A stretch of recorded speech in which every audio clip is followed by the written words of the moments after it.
सबसे पहले तो मैं माननीय मुख्यमंत्री जी का इस बात का धन्यवाद करना चाहूँगा कि पिछले साल जो हमें बजट दिया था 1000 मशीनों का, विद्युत चालित चाक और मिट्टी गूंदने की मशीनों की, उसको इस वर्ष के 2025-26 के बजट में उन्होंने उसको दुगना कर दिया। इसके लिए उनका धन्यवाद कि 2000 मशीनें, विद्युत चालित चाक भी 2000 और 2000 ही मिट्टी गूंदने की मशीनें देने की बात रखी है। इससे हमारे लिए एक टास्क बड़ा हो गया और हम उसको करने के लिए 2000 के लिए 200 विधानसभा है, प्रत्येक विधानसभा से 10 व्यक्तियों का चयन किया जाएगा। हमारे पास करीब टोटल हमारे पास में जो है अभी 13,897 फार्म आ चुके हैं और 13,897 फार्मों में से पिछले वर्ष के भी हैं वो जो निकल जाएंगे। जो शेष बचे हैं उनके चयन के लिए हमने जो पात्रता रखी हुई है, महिलाओं का कोटा भी रखा हुआ है। प्रत्येक विधानसभा में 2 महिलाएं हैं, 2 विकलांग हैं, उसके अलावा बाकी 6 बचेंगे। उनमें से भी जो पत्थर का चाक पर आज भी काम कर रहे हैं, पहले उनकी प्राथमिकता को चयन, और फिर शेष बचेंगे जो ज़िले के अंदर उनका लॉटरी से भी चयन किया जा सकता है, कोई पता नहीं लगता। तो एकदम पारदर्शिता से उनका चयन करके फिर 2 विधानसभाओं को मिलाते हुए 20-20 के सेट में उनका प्रशिक्षण कैंप लगाकर हम उनको प्रशिक्षित करेंगे।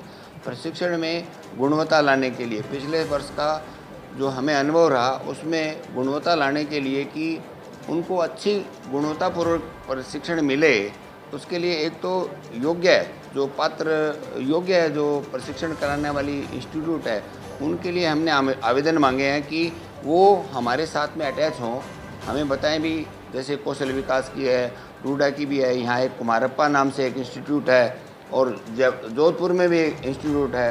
वो सभी सरकारी इंस्टीट्यूट है। उनसे भी कहा भी आपके प्रशिक्षण कार्यक्रम के साथ हमें बताएं, हम हमारे कामगारों को गुणवत्तापूर्वक प्रशिक्षण दिलाना चाहते हैं।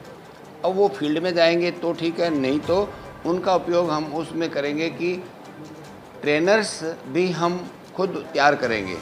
अभी ट्रेनर्स नहीं है, चाहे प्रधानमंत्री विश्वकर्मा योजना हो, चाहे कोई भी हो, हमारे कुम्हारों के काम के लिए, प्रजापतियों के इस मिट्टी के काम के लिए ट्रेनर्स भी ढंग से उपलब्ध नहीं है।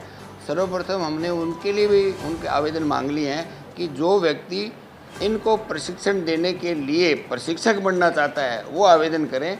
उनको हम खुर्जा में, यूपी में वहाँ चल रहा है, उसका तो मुझे नॉलेज है। यहाँ हम कौशल विकास से, इन संस्थाओं से कांटेक्ट करके जहाँ भी होगा उनका 10 दिवसीय प्रशिक्षण पहले उनको ट्रेंड करके उनको प्रमाणीकरण हो जाएगा। फिर उन लोगों को हम अलग अलग जगह पर भेजेंगे।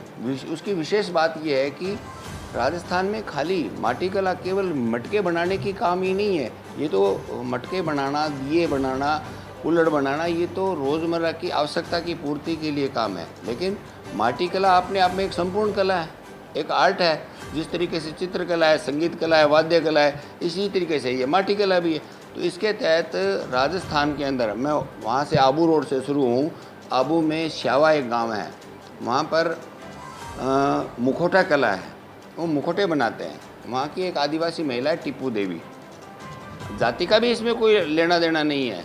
वो टीपू देवी नाम की आदिवासी महिला, उसने जो पहाड़ों के ऊपर खड्डों के अंदर अच्छी उम्दा मिट्टी इकट्ठी होती है, उसके मुखौटे बनाने शुरू किए। और नीचे आबू रोड पर श्यावा एक गांव है, उसके अंदर वहाँ पर वो उन्होंने उसको पकवा के यहाँ नीचे आके ले जाते हैं। जो कुम्हारों की न्याई होती है उसमें पकाने वाला सिस्टम है, और वापस ले जाके वो आदिवासी महिलाएं उसको सुंदर मुखौटे के ऊपर कलर करना, उनके कपड़े साफा बांधना, या लेडीज़ का है तो इस तरीके का वो बहुत प्रसिद्ध है। और प्रधानमंत्री की जो 10 सशक्त महिलाओं के अंदर उसका एक का नाम है, और 7 देशों की यात्रा कर चुकी है। तो ऐसी कला को भी हम उजागर करना चाहते हैं ताकि लोग सीखें, उसको देखें। और इसी के साथ ही राजसमंद में है मोलेला के अंदर जो अपने इसी उद्योग भवन के अंदर भी जो दीवार पर जो लगी हुई है टाइल्स मिट्टी की जो उभरी हुई, वो हाथ से ही बनाई जा सकती है, और किसी ऐसे नहीं भी उसको आप मशीन से बना सकें।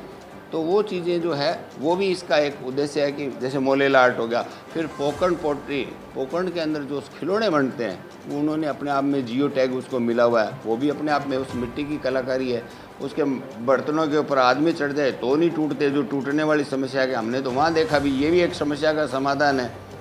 इसी तरीके से हमारी रामगढ़ की पोट्री है। रामगढ़ के अंदर मिट्टी इतनी उम्दा है, और साथ में वहाँ हमारे वो ओम प्रकाश गालव और दो भाई भाई हैं, उनके कलाकृतियों का एक म्यूजियम बना हुआ है, हर बड़ा आदमी देखने आता है। तो ऐसी चीज़ें और इन्हीं चीज़ों के कलाकृतियों के आधार पर उदयपुर में अलग कलाकारी है। यहाँ अभी एक शाहपुरा के अंदर एक नायन नाम का गांव है, वहाँ सुनील नाम का एक बच्चा है, उसने मेरे को कई बार, वो आ भी नहीं सकता जयपुर, देखिए आप, उसने मेरे को कई बार संपर्क किया व्हाट्सएप पर। फिर एक दिन कहा साहब आप मेरे पर कृपा करो, आप कम से कम एक बार आओ तो सही। हम यहाँ पर एक सामूहिक विवाह का आयोजन था त्रिवेणी में, उस दिन उसके गए, देख के दांतों तले उंगलियां दबानी पड़ी। उस बच्चे ने अपने घर के एक कमरे के अंदर कम से कम 100 से ज़्यादा कलाकृतियाँ हाथ से बनाकर इतने सुंदर सजीव छोटे छोटे आइटम्स बनाए। इतनी बड़ी प्रतिभाएं भी हैं, उनको हम ट्रेनर के रूप में भी लाएंगे, उनकी इनकम बढ़ाएंगे, गरीबी के अंदर जी रहे हैं। तो इससे जो बात है, ये हमारा इसका मेन उद्देश्य है भी, इसके ट्रेनर्स की पूरी प्रक्रिया को समझ के इसको पूरा प्रशिक्षण कार्यक्रम चला के हम इनको करें। और पूरे बांटने को तो हम 2000 मशीनें, किसी भी 2 जिलों के अंदर भी 2000 की संख्या में हमारे पास आवेदन आए हुए हैं 13,000 में से, लेकिन नहीं, सभी जगह इसका एक मैसेज जाए, सभी जगह धीरे धीरे, क्योंकि ये विकास भी कर्मी की हो सकता है, एक साथ नहीं हो सकता, तो उसको हमने करने का लक्ष्य रखा है। इससे उनकी आय दुगनी होगी। और साथ में साथियों, सबसे बड़ी बात मैं आपके सामने रखना चाहूँगा कि जो चाक है ये तो केवल उसका काम आसान करता है, लेकिन मूल बात उनका जीवन स्तर क्यों नहीं ऊंचा उठा, इसके पीछे गए, बच्चे पढ़ क्यों नहीं रहे, बच्चों की पढ़ाई क्यों छूट जाती है, उसके पीछे जाने पर पता लगा कि आदमी खुद तो चाक पर काम करके और उसका बर्तन बनाता है या कलाकृति बनाता है, लेकिन मिट्टी गूंदने के लिए सारे परिवार को लगा लेता है। वो उसके डले तोड़ेंगे, फिर उसको पीसेंगे, फिर उसको करेंगे, गलाएंगे, और फिर उस तरह में उसके सारे। अब जब मेरी जैसे हम मशीनें देते हैं तो उनसे एक बात लिखवा के लेते हैं, कहते हैं भी आप अपने बच्चों की पढ़ाई, कोई भी व्यक्ति जो इसका कामगार योजना के अंदर लाभान्वित है, वो बच्चों की पढ़ाई अधूरी नहीं छुड़वाएगा, उनको पढ़ने दो। आपकी इनकम बढ़ गई ना, दुगनी तो हो ही जाती है कम से कम। तो हमारा मुख्य लक्ष्य है कि जो मुख्यमंत्री जी की हमारी बजट घोषणा है, इसका 100% क्रियान्वयन हम नवंबर से पहले करना चाह रहे हैं, दिवाली से पहले, ताकि उन लोगों को दिवाली के अवसर पर जो काम करने का मौका मिलेगा बढ़िया, उसमें उनको वो अच्छा काम कर सके, अच्छी इनकम कर सकें। साथ ही साथ जो अच्छे कलाकार हैं, जिनको राष्ट्रपति पुरस्कार भी, माटी कला कितनी बड़ी है कि इसको राष्ट्रपति पुरस्कार भी बहुत लोगों को मिला हुआ है। मोलेला में 2 जने हैं, रामगढ़ में हैं, उदयपुर में हैं, इसी तरीके से। तो जब राष्ट्रपति पुरस्कार मिल सकता है तो बड़ी बात है हमारे लिए। तो एक तो उन चीज़ों के लिए भी उनका एक एंट्रियाँ हम ले रहे हैं। और साथ ही साथ माटी कला बोर्ड भी माटी के लाल नाम से पुरस्कार की योजना बना रहा है। उसके तहत हम जो एंट्री आएंगी उनमें से ज़िले में कौन अच्छे कलाकार हैं उनको वहीं सम्मानित करने की, और राज्य स्तरीय एक कार्यक्रम नवंबर दिवाली के आसपास करने का है। उसको यहाँ स्टेट के अंदर हम उनको बुलाएंगे, एंट्री करेंगे, आप लोगों को भी बुलाएंगे, वहाँ सम्मानित करने का भी एक हम प्रावधान रख रहे हैं। साथियों, इसके तहत साथ ही साथ मैं आपको एक बात बताऊं कि जो मिट्टी के बर्तन जो पकाते हैं उसके अंदर एक ट्रेडिशनल फॉर्म आती है भाई, सारे बर्तनों को इकट्ठा करना और ऊपर से मिट्टी से ढकना, नीचे तो उसका धुआं होता है, उठता है।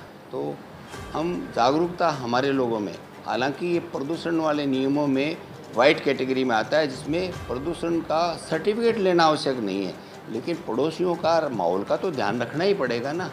ये हम हमारे कामगारों को कहते हैं आपको सिर्फ सर्टिफिकेट लेने की छूट दी गई है, ना कि आपको सारा धुआं फैलाने की छूट दे दी, ऐसा तो नहीं है ना। तो उसका वो अभी उनको समझ में आ रहा है धीरे धीरे।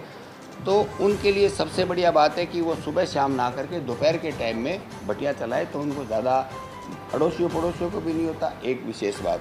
दूसरी बात ये है कि हमने अपने भ्रमण के दौरान ये देखा कि फाइबर की रज़ाई टाइप से एक फाइबर की क्लॉथ आता है, बर्तनों के उसके ऊपर से न्याय के ऊपर वो लगा दिया जाए, धुआं कर दिया जाए तो वो अंदर ही अंदर पक जाते हैं। उनके कम खर्चे के अंदर सारे उनकी पकावट का काम हो जाता है, गुणवत्तापूर्वक भी साथ में, तो धुआं नहीं होता, अड़ोसियों पड़ोसियों को परेशानी नहीं। फिर दिल्ली के अंदर वो जो एक मलकानगंज एक कुम्हारों का मोहल्ला है, उसके अंदर हम गए, देखा तो मैं देख के आश्चर्यचकित रह गया। अभी एक एक दुकान के अंदर काम किए जा रहे हैं। भाई मैंने कहा यहाँ बर्तन कैसे पकाते हो आप, ये पकाते कैसे हो?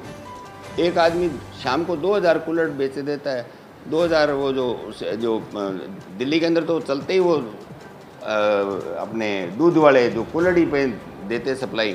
तो मैंने कहा था ये कैसे करते हो भाई? तो उन्होंने ऊपर तो छत के ऊपर तो चाक रख के उस पर तो वो बनाते हैं, वो धूप में सुखा लेते हैं, और पकाने के लिए उन्होंने जो हम तंदूर जिसमें रोटियां पकाते हैं ना उसके अंदर डाला, और नीचे से जो जले हुए कोयले से पका लेते हैं, बिना धुआं रहित, कुछ भी नहीं होता।